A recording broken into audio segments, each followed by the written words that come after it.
The desert wind carried a song that no human voice could sing.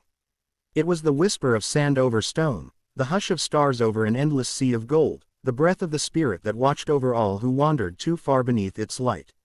Alara had grown up listening to that song. It filled her dreams as a child, and now, standing at the edge of the royal balcony with her hair streaming like black silk behind her, it filled her thoughts again. The spirit had spoken. She could still hear the seer's trembling voice echoing through the marble chamber earlier that day, announcing the prophecy before the assembled court. Your destined husband shall come from the other world. He rides beneath twin suns and carries music in his heart and dust in his soul. When he arrives, the desert will awaken. The nobles had murmured. The priests had exchanged uneasy glances. Alara, however, had only felt a chill ripple through her, half dread, half wonder. The spirit's prophecies never failed, but they were never gentle.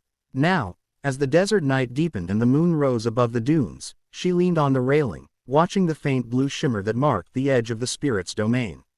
The dunes seemed to glow faintly, as if something ancient was stirring beneath them. She whispered into the wind, "Show me, spirit. Show me the one you spoke of." Far beyond her world, across time and stars, another wind blew, hot, dry, and carrying the smell of gunpowder.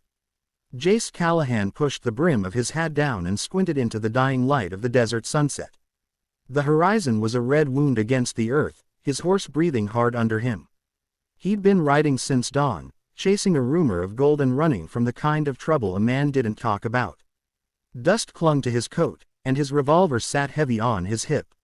He stopped at a ridge and looked down at the silent valley below. There was nothing but rock, sand, and the bones of an old campfire. He exhaled. So this is what it's come to, huh? Just you, me, and the dust. The horse snorted. Jace grinned faintly. Yeah, I know. You didn't sign up for this either. He dismounted, tied the reins loosely, and knelt to strike a match. The fire sputtered to life, and the desert seemed to lean in closer, listening. He hummed an old tune his mother used to sing, something about stars and fate and lovers lost to the wind. The melody carried softly through the dry air. That was when the ground trembled. At first it was subtle, a vibration under his boots. Then came the glow, blue, like lightning in slow motion, spreading in cracks across the sand. Jace stumbled back, swearing, as the air around him shimmered like heat haze. What in? The rest of the sentence vanished with the light. When he opened his eyes, he was no longer in his desert. The sky above was wrong. 2 suns burned there, one gold and one pale white. The sand beneath him glittered like powdered glass, and a faint scent of jasmine floated through the air. His horse whinnied in panic. "Whoa, easy there," he said, grabbing the reins. But even his voice sounded strange, as though the world itself were echoing it back. On a distant dune, something moved, figures, cloaked in flowing fabrics that shimmered in the twin light. They rode creatures that looked like a cross between horses and lizards, and their banners snapped in the wind. Jace blinked. Oh, hell, I hit my head, didn't I? The riders surrounded him in a semicircle, spears leveled. One of them, a tall woman with bronze skin and eyes like molten amber, dismounted and approached. She spoke in a language he didn't understand, soft, rhythmic, full of consonants that hissed like the wind itself. "I don't mean any harm," Jace said, raising his hands. "Just passing through." The woman frowned, then gestured sharply. The others dismounted. 2 of them approached, ropes ready. "Hey now, hold on." They didn't. By the time the sun dipped behind the horizon, Jace found himself tied, gagged, and thrown over the back of a strange beast that smelled faintly of cinnamon and dust. They rode through the night, and when dawn came, a city rose from the desert, a palace of ivory and blue stone, towers glinting like shards of sky. They brought him into a vast hall, cool and shadowed. Incense hung in the air. At the far end, upon a dais of carved marble, sat a woman in flowing silks the color of twilight. Her dark eyes regarded him with a calm intensity that made his mouth go dry. "Release him," she said. The ropes fell away, and Jace straightened, rubbing his wrists. "Who are you people?" he demanded. "And where in God's name am I?" "You stand in the court of Alara, princess of the dunes," the woman said. "And you, stranger, are the one the spirit has spoken of." He blinked. "The spirit? Said what now?" Alara rose and descended the dais, her steps silent. She moved like the desert wind, graceful, unhurried, but carrying a quiet power. The spirit of the sands delivered a prophecy. It told us that a man would come from another world. He would ride beneath twin suns and carry the heart of music within him. You appeared beneath the suns as foretold. You sang to the wind. You are the one. Jace stared at her. Lady, I think you've got the wrong guy. I'm just a ranch hand from Arizona. I ain't no prophecy. The spirit does not err, she said, voice steady. It chose you, and it said you are to be my husband. The words hit him like a bullet he hadn't seen coming. You're what? Her gaze didn't waver. My husband. Our union will restore balance to the desert. The storms have grown violent, the sands restless. Only by joining with the one the spirit named can peace return. He laughed, a little too loudly. Look, lady, I'm flattered, I really am. You're beautiful, and this place is something. But I think there's been a cosmic mix-up. The guards shifted uneasily. Alara studied him, her expression unreadable. Then she turned away. You will remain as our guest until the spirit confirms your place. Do not attempt to flee. The desert itself will not let you. And with that, she was gone, leaving him alone with his confusion and the whisper of sand outside. Over the next few days, Jace learned that the palace was both beautiful and strange.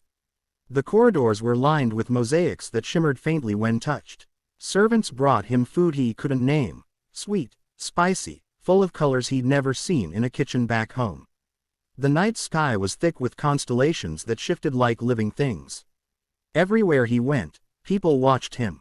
Some with awe, some with fear. The man of prophecy, they called him. The cowboy from another world. He'd never felt so out of place in his life.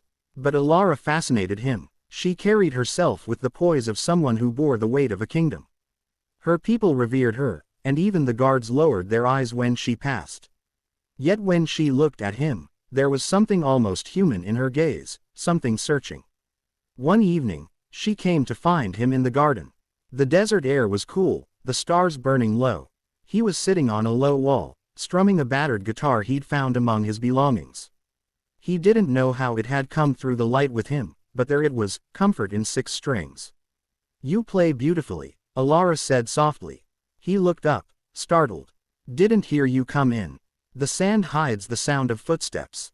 She sat beside him, her gown pooling like liquid shadow. What is that song? My mother used to sing it, he said. Said it was about finding your way home. Alara tilted her head. And do you wish to go home? He hesitated. I should, but I don't even know how. The spirit brought you here for a reason, she said. Perhaps it will show you the way back when its will is done. He gave a faint, tired smile. You really believe that, huh? I have to, she murmured. If I stop believing, the desert stops breathing. He looked at her then. Not as a princess, not as some prophecy, but as a woman trying to hold her world together. For a long moment, neither spoke. Days passed. The storms beyond the palace walls grew stronger. Travelers spoke of dunes shifting overnight, of voices whispering in the wind. The priest said the desert spirit was awakening, restless because its chosen pair had not yet united. Jace refused to accept it. He couldn't marry a stranger because some glowing sand god said so. But the more time he spent near Alara, the harder it became to dismiss the pull he felt, like a tide he couldn't fight. One night, a storm unlike any other struck. The sky tore open with blue lightning, the sands roared, and the palace trembled. The priests rushed to the throne room, shouting that the spirit demanded unity. Alara stood at the window, watching the chaos. Her hair whipped around her face like ink in water. It will destroy everything, she said. It warned me, if the bond is denied, the desert will consume us. Alara, she turned to him, eyes blazing with fear and something else, resolve. Do you feel it too, Jace? The pull. He swallowed hard. The air was thick with power, humming through his bones. I don't know what I feel. Then listen. She pressed his hand to her chest, where her heart beat fast and steady. The spirit lives in every grain of sand, every breath we take. It called you here for me, for us. If you refuse, it will not stop. It will tear the world apart to make its will real. The walls shook again, a deep rumble like the earth itself crying out. Jace's instincts screamed to run, but something in her voice, something in her eyes, held him there. He took a breath, slow and ragged. "What do I have to do?" She smiled faintly, a tear glinting on her cheek. "Just don't let go." She drew a small blade from her belt, its edge glowing faintly blue. She cut her palm, then offered it. "Blood binds us in the spirit's eyes." He hesitated only a second before matching the gesture. Their hands met, warm and slick. The air burst into light. The storm outside howled, then stilled. A single column of blue fire spiraled upward, and for an instant Jace thought he saw something vast and luminous in the sky, a shape made of wind and starlight, watching. When the light faded, they stood in silence. The air smelled of rain, though no clouds remained. Alara looked at him with awe. "It is done." Jace flexed his hand. The cut was gone, replaced by a faint glowing mark. "So that's it, huh? We're married now." In the eyes of the spirit, she said softly. He exhaled. "Guess I've had worse surprises." A smile tugged at her lips. "You truly are the man I saw in my dreams." He blinked. "You dreamed about me." "Yes." A man with eyes full of distance and a song in his heart. "I thought it was a vision, not a memory of something yet to come." Jace chuckled. "Well, you got the distance part right." They stood together at the window, watching the dawn spread gold across the dunes. For the first time since his arrival, Jace felt a strange peace settle in his chest. The desert no longer seemed hostile, it breathed in rhythm with him. Somewhere deep inside, he wondered if he'd ever find his way back home. But another part of him, quieter and truer, whispered that maybe he already had. The spirit watched, unseen, its song threading through the wind once more. The prophecy had not lied. Beneath the twin suns, two souls had met, and the desert, ancient, eternal, slept in peace again. But far beyond the dunes, in the shifting horizon, something stirred. The spirit's voice was never simple, its will never done. And as Alara and Jace stood together, the faint echo of another prophecy whispered through the sands, one that spoke not of peace, but of a choice that would test the bond they had just sealed. For destiny, like the desert, always changes its shape. And in the heart of that endless, shimmering world, the cowboy who had once ridden alone beneath a single sun now stood beneath two, his fate bound to a princess of dreams, and to the spirit that had called him home.